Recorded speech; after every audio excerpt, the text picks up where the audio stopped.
"I'll have the law on you," shouted Mr. Buck. "It's libel, that's what it is." Mr. Graham gathered together his collar ends and tried to find his stud. "I merely repeat what I've heard," he said. Well, those couple lines about the law of libel are from Henry Learns the English, from one of the Just William books, originally published that one in 1925. But that gives a little bit of a sense about what we mean by libel, whether you need a specific intent to tell an untruth or whether you can simply spread rumors around to qualify as libel. We'll be talking about that in the context of the First Amendment and more this week about the First Amendment and being online on Short Circuit, your podcast on the Federal Courts of Appeals. I'm your host, Anthony Sanders, director of the Center for Judicial Engagement at the Institute for Justice. We're recording this on Wednesday, November 20th, 2024, and I have a couple Institute for Justice attorneys joining me. One of them has been on many times, but one of them is a first-timer. So we'll start with her. I am pleased to introduce Tamene Deb-Orzigi. I didn't say that right, did I? You're almost there. Okay. Please introduce yourself, Tamene, and tell us what you did before you came to IJ. Thank you so much, Anthony. I'm pleased to be here. I'm a litigation fellow at Institute for Justice. I just graduated from the George Washington University Law School, and I concentrated in national security and cybersecurity law and online speech, and also especially children's privacy was one of the areas of law that I was always very fascinated by. I also had experience working at Federal Communications Commission, so the issue that I will be discussing today is very near and dear to my heart. I'm also a Bruin, so I'm sorry, listeners who went to USC. I am sorry, I do not really have any love for your team.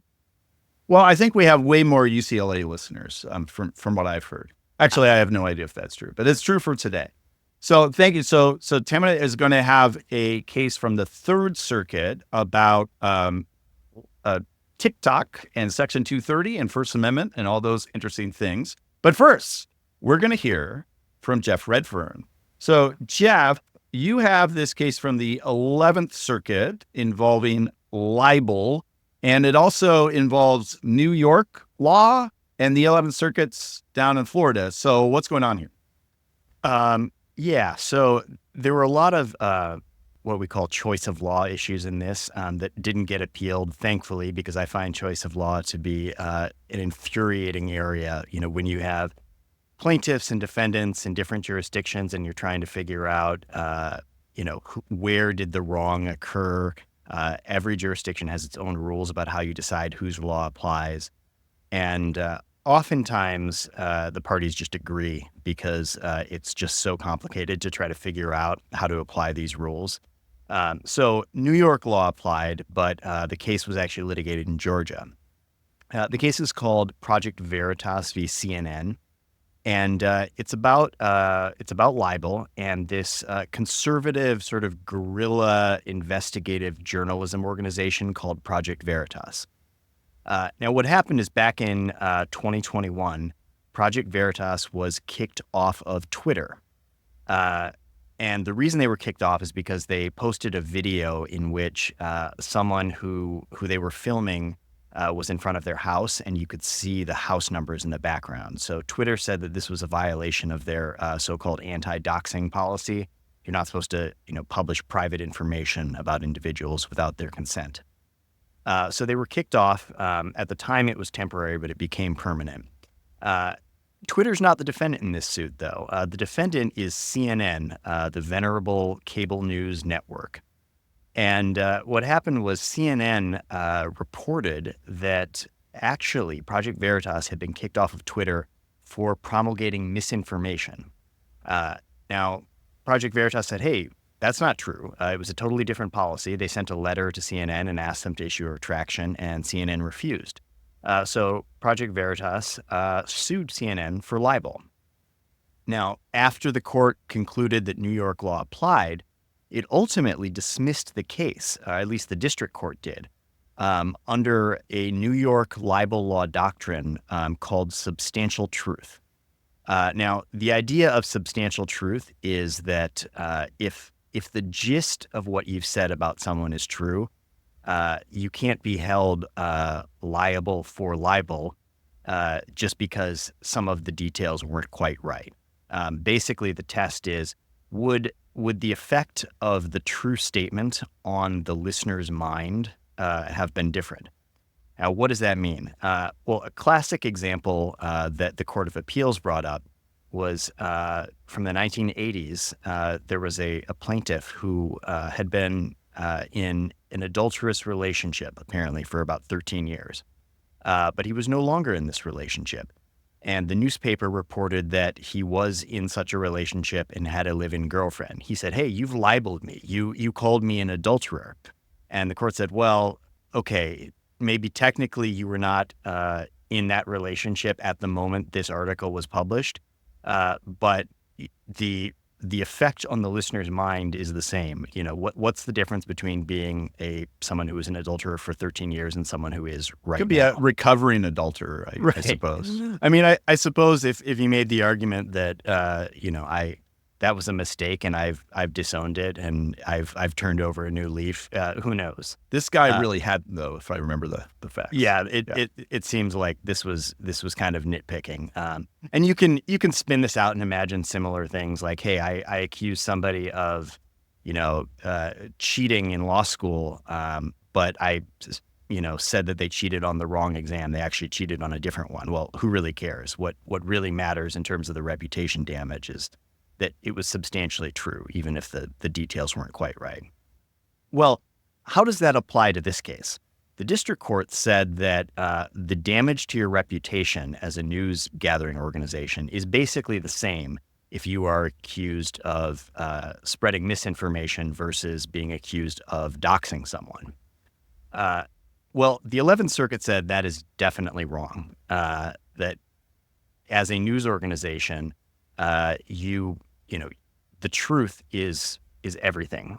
Your credibility as a purveyor of accurate facts is the lifeblood of any news organization, and that doxing, even if it's bad, is certainly not on the same level because it's still conveying truthful information.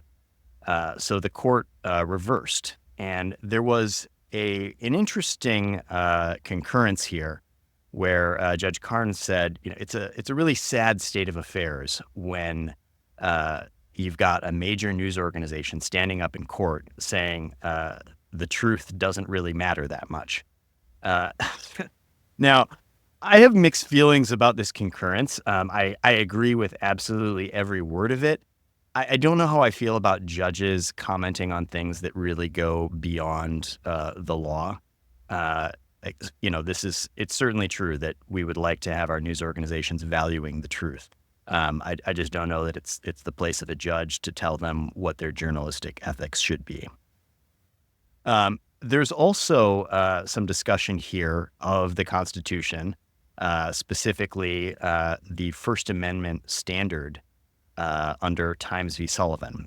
So libel is, of course, an issue of state tort law, but ever since the famous Supreme Court case of New York Times v. Sullivan, there has been this First Amendment overlay. There are limits to what libel can do because it can infringe on free speech rights if it's enforced too aggressively. And the standard is that in order to find someone liable for libel against a public figure, the plaintiff has to prove what's called actual malice. Now, actual malice in the law is not what malice means in the real world. It doesn't mean that you hate them and you wanted to hurt them. It just means that you knew what you said was false, or you said it with reckless disregard for its truth or falsity. Basically, that means that if you make a mistake, if you were doing your best as a news organization commenting on a public figure and you got something wrong, you are not going to be held liable because you have this First Amendment protection to do that. Now, the court said that the actual malice standard here was very easy to satisfy because CNN was told after the fact that this was wrong. They were asked to do a retraction, and they actually reported it correctly a few days earlier. So they clearly knew that this wasn't accurate, and they continued to sort of stand by it. Now, I think the actual malice thing is interesting here because Times v. Sullivan has actually come under fire in recent years from some commentators. And I understand the critique. I'm certainly sympathetic to the idea that if we have far too aggressive interpretation of state libel laws, that really would chill free speech rights. But one of the strange things about Times v. Sullivan is this fact that the standard is different for so-called public figures. And it seems to, embedded in the idea is that courts are deciding when it's really important to discuss certain issues or people or organizations and when it's less important to discuss them.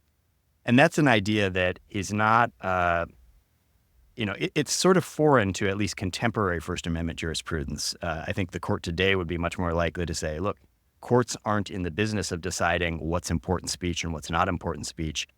We let the listeners decide what speech they value. The whole point of the First Amendment is that we don't put a thumb on speech or on the scale when we think it's more important. So I do think that even though Times v. Sullivan is a speech protecting doctrine, there are some weird aspects of it that have come under fire. I don't think that it's going anywhere. I think that basically what you're going to see is courts aware of these criticisms, interpreting it somewhat narrowly. And, there are a million examples of this where a doctrine that comes under fire sort of shrinks in practice. A few years ago, we talked about an administrative law case, Kaiser v. Wilkie, which saved basically the Chevron doctrine for regulations, but at the same time almost read it out of the case law by saying that it's super, super narrow and almost never applies. Another takeaway, I think, for me in this case is that even though this isn't a case against Twitter, I do think it suggests a way that some of these platforms like Twitter might be held liable for some of their content moderation decisions. When they are purporting to be kicking people off platforms because of misinformation, I think that they are going to be vulnerable to libel suits because that is a pretty big accusation for, particularly for like a news organization. And misinformation, as we know, can be in the eye of the beholder. So I think that one result of litigation like this might be that platforms become less transparent about their moderation policies because they can just say, look, we can kick you off for any reason and we've decided to kick you off, versus if they say we're kicking you off because you said untrue things, well, then they might have to defend themselves in court about that because they're saying something publicly. So I don't know. We'll see. I'm sympathetic to the idea that people should have some recourse about arbitrary moderation policies, but I'm not sure that's going to be the most promising avenue. But I think that people will continue to try creative ways of going after these platforms. Tammany, have you ever been kicked off Twitter? Not yet. Yeah, same here. I probably should have by now, but you're not trying hard enough, Anthony. I know. But your thoughts about the case? I thought this is a very interesting case, especially. I agree with Jeff that the choice of law issue is not something that anybody, not even the judges, ever want to deal with. So it's good to hear that they found some solution around it. But what I think is really fascinating about, I guess, this more trend of where this doctrine is going, just like First Amendment in general, and also how do we treat publishers and speakers about the type of, I guess maybe like borderline defamatory or libelous statements that they make, because we see, like, for example, in the 90s, we had the Communications Decency Act, where Congress was actually very interested in regulating this sort of online speech and pretty much making sure that this newly developed internet has some boundaries and people are not just, committing felonies online. And that's why we ended up with, I don't want to spoil anything, but Section 230 and its progeny. But the current doctrine seems to be like a relic from the past, because then, in the early 2000s with Sullivan and the rest of it, we had this like expansion of First Amendment protection for this sort of speech. But it looks like now we're going back again to this reaction to maybe the expansion of free speech to actually protect this sort of maybe borderline defamatory or libelous statements, but at the same time protecting the rights of platforms to also kick off people from their platform, from their websites, because also they can claim free speech to moderate their user base. There you have. I mean, one reason why people get so confused in this area, as we'll learn in the case you're about to do, Tamina, is that the users have free speech rights, but it's a contractual right with the organization, and then other people are speaking about it on like CNN, and then the platform itself has its own free speech rights when it's speaking as a speaker. So it's a lot of moving parts to keep together there. The only thing I'd like to add is the actual allegedly defamatory statement was where the CNN host was talking about misinformation broadly, right? And then gives this as an example. So I'll just read it here because I think it's interesting to put it together. We're starting to see companies cracking down to try to stop the spread of misinformation and to hold some people who are spreading it accountable, right? For example, Twitter has suspended the account of Project Veritas, a conservative activist. At least that is how they couch themselves as conservative. But this is part of a much broader crackdown, as we mentioned, by social media giants that are promoting misinformation. So, I mean, one thing the court says, as you say, Jeff, is that she didn't exactly say that Veritas was suspended for misinformation, but in context, I mean, it's unmistakable because the sentences on either side. But the other thing is, if you think about it, misinformation, that means telling lies, right? Or telling like something like a lie.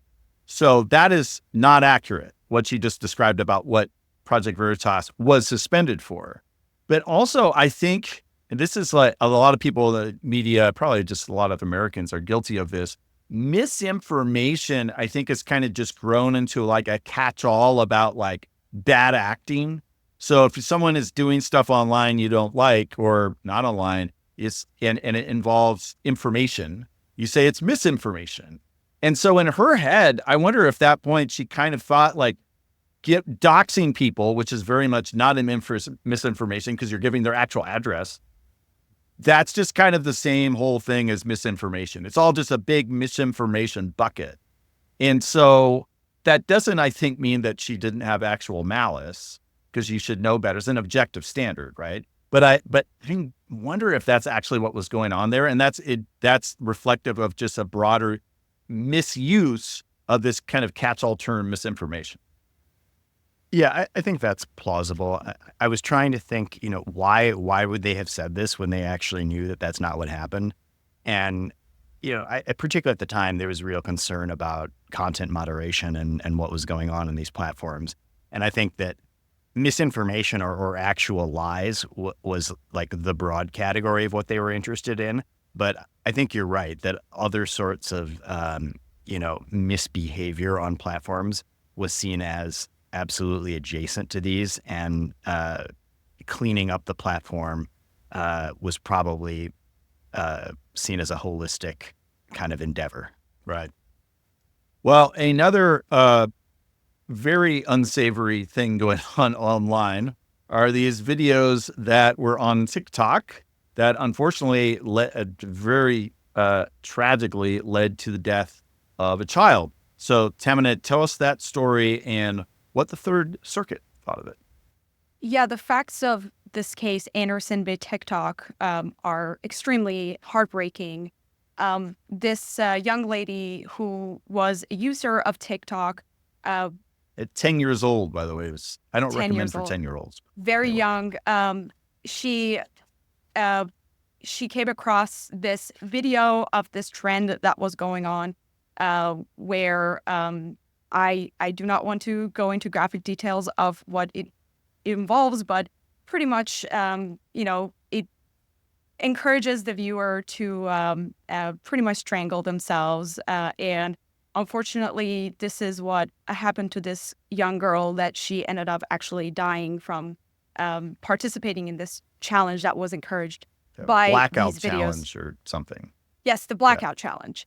And so the way that this case came about was that the estate of this girl sued TikTok for curating this sort of content and showing it to this girl.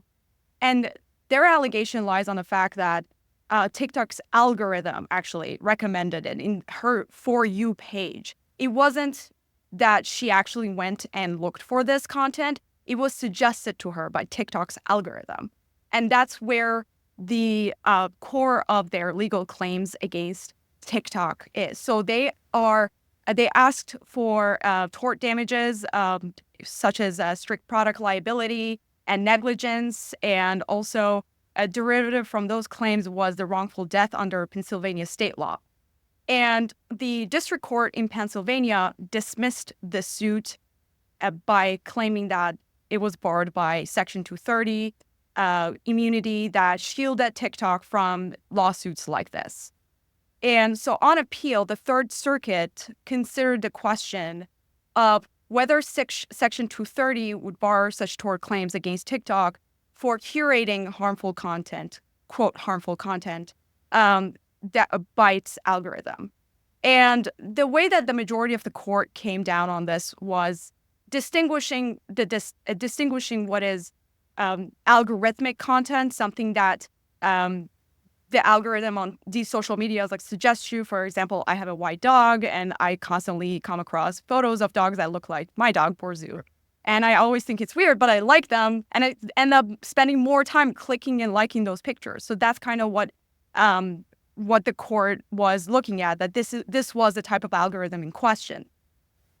And on the other hand was this sort of passive information, these content that was just present on the social media, that you have to look for it to find it. And the court, the majority in Third Circuit decided that, well, when it comes to these curated contents, that means that the social media platform, here TikTok, is engaging in some sort of discretion by either AI or using any sort of mechanical means. But at the end of the day, they are actually interfering in just like the flow of information. They are making some decisions on what to show you, even if it's automated. So that makes them more like a speaker, more like a publisher. And so that is where the issue of Section 230 comes about. So Section 230, again, it's a hot topic of the day. Gen Z especially are very familiar with this, is a part of a statute passed by Congress back in the 90s that pretty much shields social media platforms from liability, as long as they engage in good faith content moderation, make sure that nobody's breaking law, nobody's engaging in any sort of drug or human trafficking. And the way that the language of the statute is designed is that if you are an interactive computer service, then you are kind of like a third-party passive platform. You're just providing this platform for people to speak on. You are not a speaker. So that's why you're not liable if somebody wants to sue you based on what some user posted online. And that was a reaction to a lot of lawsuits that were happening at the time, where platforms were being sued for defamatory statements. So Congress passed a statute to make sure that the liability doesn't fall on this passive messaging board online that, is just existing and doesn't have any sort of discretion on what is shown online. However, the Third Circuit here realizes that is changing. And TikTok here was not just a passive messaging board, as members of Congress back in the 90s were considering when they drafted Section 230. In fact, it was an active speaker. And that was not just it ruling out a vacuum. They relied on the Supreme Court decision that came out last year, Moody, and in that case, the court also recognized that if you are a first-party speaker, then you're no longer technically like shielded by Section 230. However, it doesn't mean that you would be liable. There might be other defenses available, but it means that you just get past the stage of motion to dismiss. And I think that's a very crucial point because Justice Thomas has criticized this sort of approach because in that case, if we're categorizing these platforms as first-party speakers, that means they could claim First Amendment immunity. So either way, the platforms get just blanket immunity and they can allow harmful videos that could lead to deaths of teenagers. They could also kick people off a social media platform without facing any consequences. And at the end of the day, nobody can actually sue them or at least get past motion to dismiss, so have their claims heard by the court. But what is most interesting about this case is the concurrence by Judge Mady. He ultimately comes to the similar decision. However, he would go further than what the majority did because the majority did not reach the question of like whether TikTok could still be liable for the passive content available. Judge Mady, however, goes through a series of what I would call like statutory originalism, goes through the history of Section 230, analyzes a lot of the cases all the way since a common law till recently, and tries to reconcile what Section 230 was meant to protect and what it was not meant to protect. And he comes down to the fact that this sort of content curation, as the majority said, is not something that Section 230 ever wanted to protect. When platforms start having a hand in showing you videos and cat pictures and dog pictures, and if they ultimately lead to harm, you should be able to sue them, and they should not be able to claim Section 230 immunity because that's not the intent of Congress, and that's not what the traditional common law principles would approve as sort of this immunity for publishers or even like free speech issues.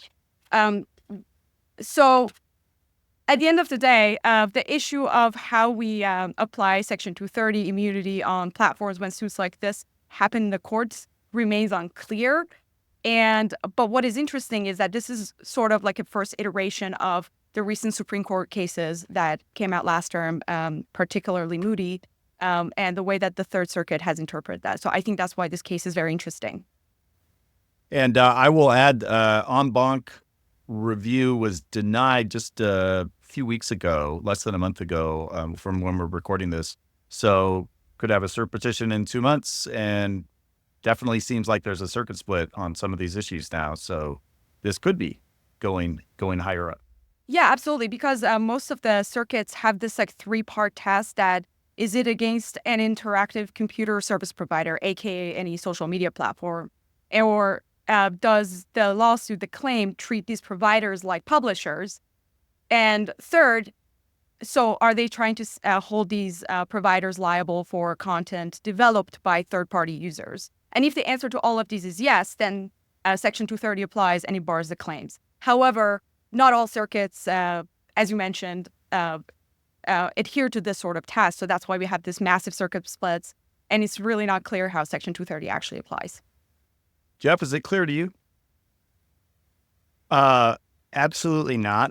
I will say that if I were just picking up Section 230 and reading the text from scratch, it would not seem like it applies in the situation to me. It seems like the idea was to give these platforms a very limited latitude to do some content moderation to get rid of the absolute worst material. And I think it's probably helpful to think about what the rule would have been without Section 230. Normally, if you are just a passive platform where people are posting things, even before 230, you wouldn't have been held liable. The problem is that once you start moderating the content and deciding what gets to go on your platform and taking some things down, then plaintiffs could argue you've become a publisher because you're exercising discretion about what gets shown. like an old-fashioned newspaper deciding which letters to put in, or exactly, whatever. yeah, or even which ads to post. And they basically, Congress wanted to give platforms the ability to remove some really bad content without suddenly becoming publishers, because prior to Section 230, a lot of these internet providers are like, hey, we're not going to do any content moderation. That suddenly means that we're responsible for all of this. It's better to just leave it as the Wild West. It reminds me a little bit of some of the cases about government speech. So sometimes there's a dispute about whether a particular speech is private speech or government speech. So like, let's say you want to do a performance at City Hall and you have to ask for permission. If they rarely allow this, it might be considered government speech. The government says, hey, you're doing this performance and we really like it and we'd like to promote this and sort of share this, and we're adopting your speech as ours. In a situation like that, you probably wouldn't have a First Amendment claim if someone else tried to do it and the government said, no, we don't want to give you this platform. That's not our speech. But if they let everyone do it, then it becomes a sort of public forum where it's no longer perceived as the government speech. That's like the flag case in Boston from a couple years ago. Exactly. Everyone gets to fly a flag for a day outside of City Hall, and suddenly that means that it's not the government speech anymore. So there's similar incentives in play where the government wants to, except obviously it goes the other way. Like once you're exercising more control, then it becomes your speech. But it's not clear where the line is. And I think Section 230 at least pushed that line a little bit farther. It's just not clear exactly how far it did. Yeah. I will say I always get confused when I start thinking of Section 230, and so I don't have many unconfused thoughts on this one. I will say whenever I try to refigure out how it works, I turn to our friend Mike Masnick at TechDirt, who we had on, it was a while ago now, but 3 or 4 years ago, to talk about a Section 230 case. And they had an interesting post over there. Corbin Barthold wrote it when this case came out. They were not fans of this case, this opinion about how Section 230 works. So I'll put a link in the show notes for that. But one interesting thing in that post is that it talks about the First Amendment standards for protection of speech, including a publisher. So if you're a publisher, so like if you're Twitter and you're doing content moderation, or Facebook, then that's protected First Amendment activity. But then Section 230 and what is a publisher, that is like just a different thing. And so you can be a publisher under the First Amendment and not a publisher under TikTok, or vice versa. And I may have that wrong, but it's not necessarily the same thing. And so you can say, I am not being a publisher under Section 230 by removing, this stuff or using this algorithm to just have the third-party content get to people, but curated. But I am a publisher under the First Amendment, and therefore I receive First Amendment protection for that activity. And that is how it's supposed to be. And that probably a lot of people hear that and say, that doesn't make any sense. But, that's how it works, where you have a statutory regime and a constitutional rule. But that may not be something that will hold, right? Like some of the contours of that, especially if it's like everyone agrees it's terrible that TikTok had this thing that was doing this thing. And so maybe it receives immunity, maybe it doesn't in this case, but is that something we can live with long run, whether Congress changes the law or whether the court's just going to step in and say, we're going to fix it through interpretation? So yeah, I think that these First Amendment publishing cases are, despite what some people say, I don't think that they are entirely straightforward to apply to modern internet platforms. If you look at, the historic cases dealing with things like newspapers or, a cable TV provider that is specifically selecting which 60 channels it's going to have, That does look different than a platform that, moderates a tiny, tiny percentage of most of the content and isn't, necessarily making conscious choices about most of it. So I don't know how all of this is going to shake out long term. I just don't think that there are very straightforward answers in the older case law. I think it gets hard when you get to the level of algorithms, like in this case, because you could say content moderation, like we delete certain comments or we highlight certain comments that we think are interesting and we put them on our front page. And that's all pretty clear. That's protected by Section 230.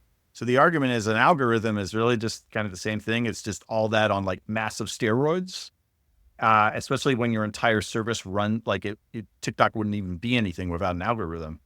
And yet conceptually it's the same, but it really feels different, doesn't it?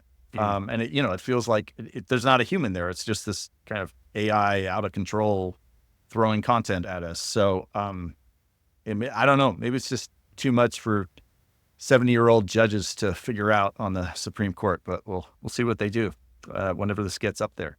Yeah, it's interesting for that reason, because there are distinctions that actually Section 230 makes on this matter, because the purpose of Section 230, and also Judge Mady goes in depth about that as well, was to promote algorithmic decisions to restrict access to the availability of things that the platform or the users thought was harmful, even if they were protected by the First Amendment, by the way.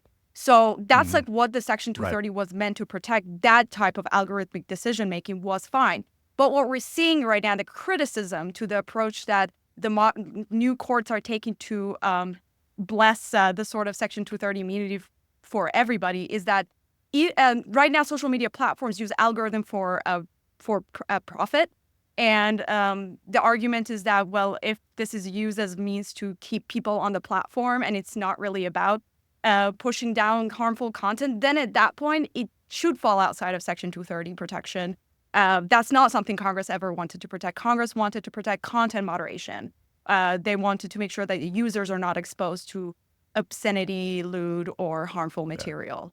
Something we often forget is it was part of the 1996 Content Decency Act, or whatever they called it.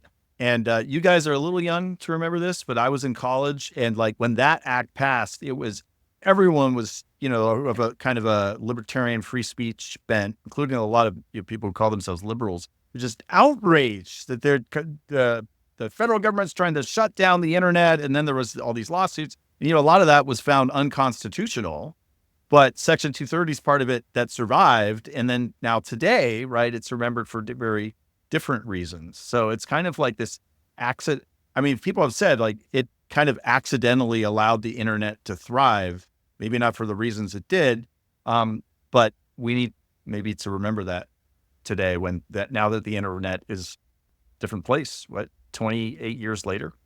So, well, thank you both for coming on, even though I have maybe belittled your age, or I've just made myself seem old, I suppose. But it's been a great conversation, a great couple cases about the internet and society today. So please, all of you, stay tuned for our next episode. But please be sure to follow Short Circuit on YouTube, Apple Podcasts, Spotify, and all other podcast platforms. And remember to get engaged.